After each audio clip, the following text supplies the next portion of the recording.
Bom dia, gentes. Good morning, everyone. Espero que seu dia está yendo bem. I hope your day is going good so far. And I wanted to just stop and say, obrigado pelo amor. Thank you for the love. We reached 500 subscribers over the weekend. And although that number might not be gargantuan in the sphere that we are in, I sure appreciate and thank you for your kindness. When I started this, my whole aim was to just be me, to do and say things that I thought that could benefit and help people, and I hope that that's what I've been doing. I hope that that's what it's perceived as, and I want to continue to do it. Also, I want to talk real quick about this whole, I saw something where they say the dating coaches are caving in, right?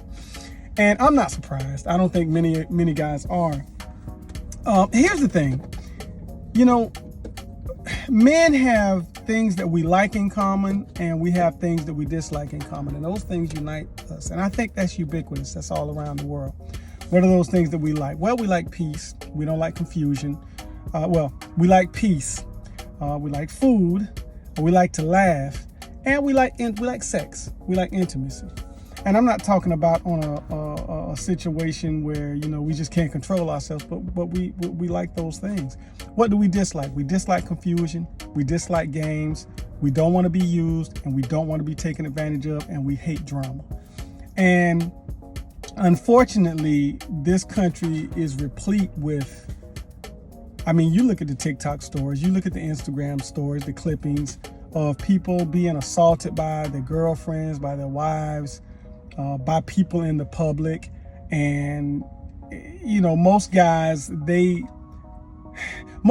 when they experience that, or when they see that, it builds their perception. And I think just like when I went to Africa and they perceived us a certain way based on what they were seeing consistently, our perception has changed. But then the twist with us is we're boots on the ground here. So we can see these clippings, and then it automatically might take us back to something that we've seen before. I don't know what this spot is.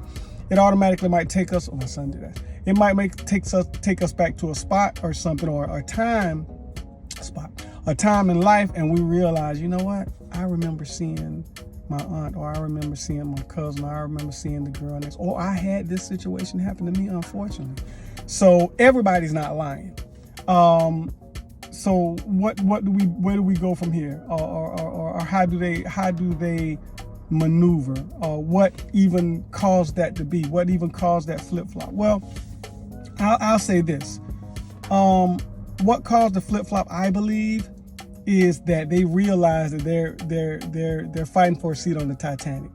You know what I'm saying? It's kind of like, you remember that movie, The Titanic? The band was still playing, the ship was going down, people were still trying to, they're fighting for a seat on the Titanic. And I think they realize that, because it's difficult to get receipts when the merchandise is very few and far between. Even the quality of the merchandise is very low. I don't think people, and this is going to be a poor analogy, and again, every woman is not bad in this country, but I'm just making an analogy. I don't know too many people that go to a thrift store and hold up what they bought and brag about it too much. Now, you'll do that with Neiman. You'll do that with Bergdorf. You'll do that with another high-end store, the Gucci, the Louis, whatever, if you're in that type of stuff. But rarely people do that with things they buy from the thrift store, unless it's a higher quality brand that they just so happen to find rummaging through all of the stuff that they know that they don't want to take home. And that's kind of like dating here in America. So, I wasn't surprised. Isn't it interesting too that a lot of, when you're 30, you get in your 30s to your 60s, a lot of things you're kind of set in your ways, right? So there's certain things that you like, certain things that you dislike, and depending on who you are, it's rare that you will acquiesce, or that you'll give in, you'll capitulate, right? You kind of hold fast to what you got going on, and you keep it moving. But when we go to these other countries, you have 50, 60-year-old men that are learning to speak different languages. Why?